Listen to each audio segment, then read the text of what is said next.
Arthur's voice cut through the tense silence. "Tell me, Miss Hayes, was it the color of my skin that made me unworthy of a simple glass of water?" In one sudden, fateful moment, Samantha Hayes' casual decision to refuse a simple glass of water spiraled into a crisis that would shatter her self-assured facade. The calm, dignified couple before her revealed themselves not as ordinary travelers, but as the true owners of the airline. Her carefully constructed world began to crumble. The flight began with an air of routine professionalism as passengers settled into their first-class seats, each expecting the level of service promised by the airline. Samantha Hayes, a seasoned flight attendant with years of experience, moved confidently along the aisle.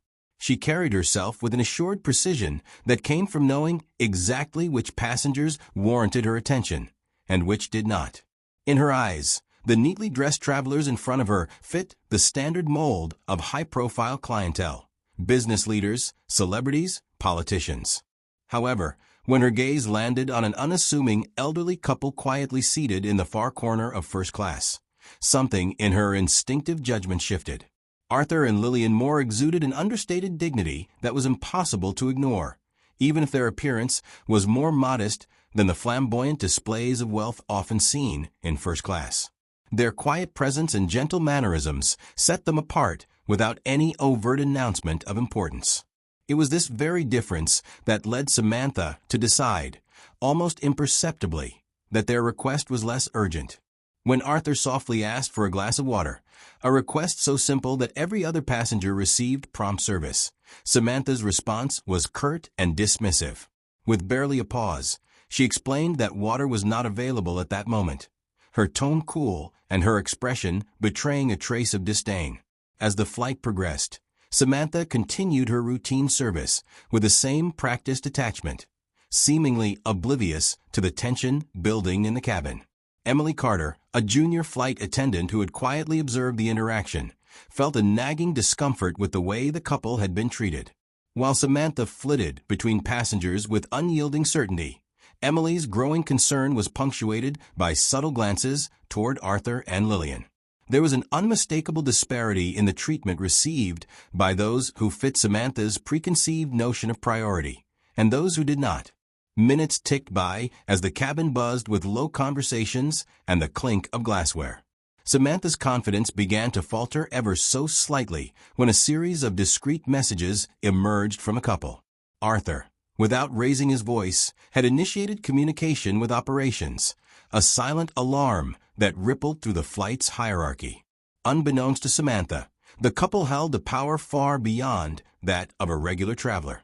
They were not merely passengers, but, in fact, the proprietors of the airline. Their measured patience concealed an authority that was about to shift the course of the flight, and Samantha's fate, with a single revelation. The calculated restraint of Arthur and Lillian Moore was not meant to cause a scene, but rather to highlight an injustice without descending into chaos.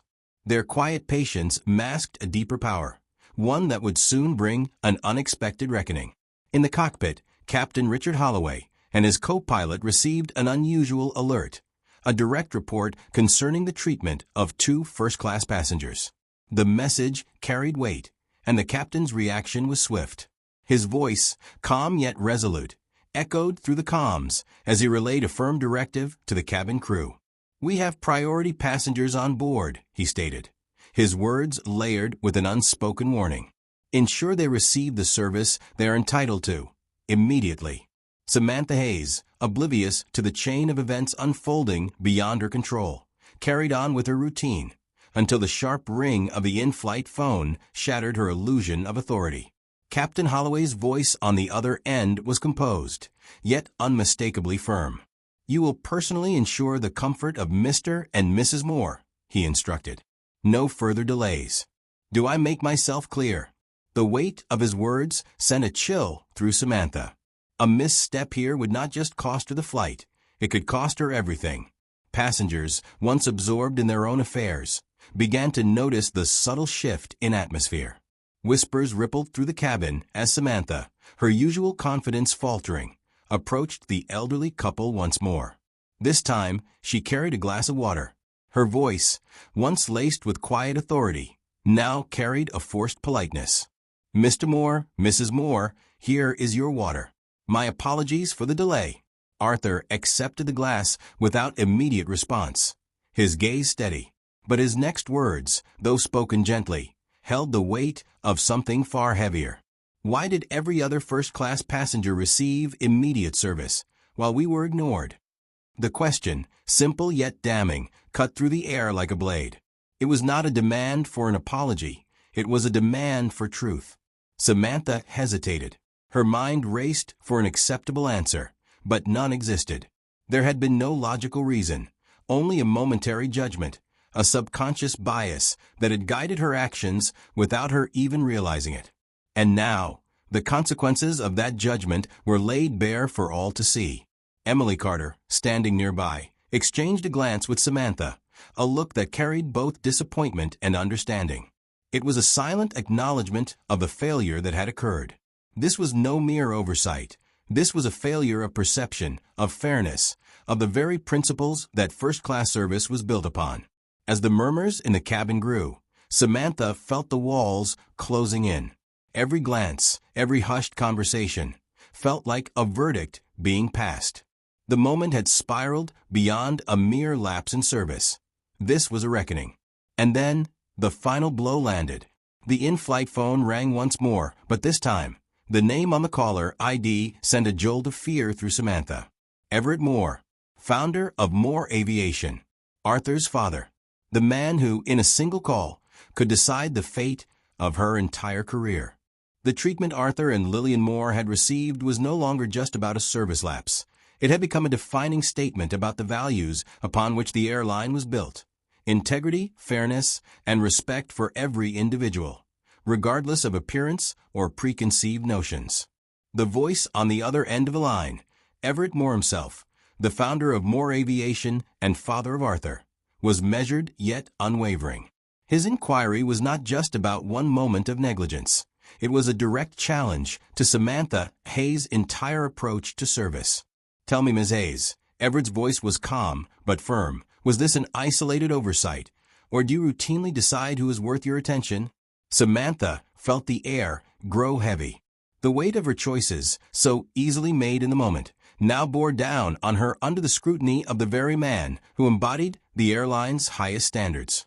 The precision of his questions left no room for evasion.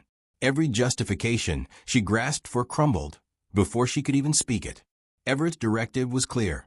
Samantha would face immediate termination upon landing unless she demonstrated genuine accountability and a commitment to change, not through empty apologies, but through action. The cabin, which had been filled with murmurs of quiet conversations, fell into a hushed tension. Passengers, who had once been passive onlookers, were now active witnesses to a profound reckoning. Samantha was quietly escorted to a private area in first class, a move that underscored both the severity of the situation and the potential irreversibility of her fate. Alone with her thoughts, she sat in silence, feeling the turbulence of her own conscience more than that of the plane. The quiet yet resolute presence of Arthur and Lillian haunted her, not with anger, but with the undeniable weight of fairness. They had not raised their voices, had not demanded an immediate spectacle of punishment.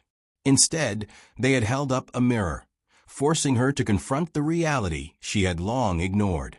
Had she truly allowed her judgment to be dictated by surface impressions? Had efficiency and control become more important than the very essence of service? Human connection? The aircraft began its descent, and the moment of reckoning approached. Near the galley, in a final confrontation charged with raw emotion, Arthur and Lillian stood before her once more. Their words were calm, yet they carried the weight of an unspoken ultimatum. "You have a choice," Arthur stated plainly. "You can walk away unchanged, or you can prove that you've learned something." His words cut through the last remnants of Samantha's pride. This was not just about a single flight. It was about who she chose to be. True redemption required more than an apology. It demanded an honest look at her own biases and a conscious effort to be better. And for the first time, she understood. Her job was never just about service. It was about dignity.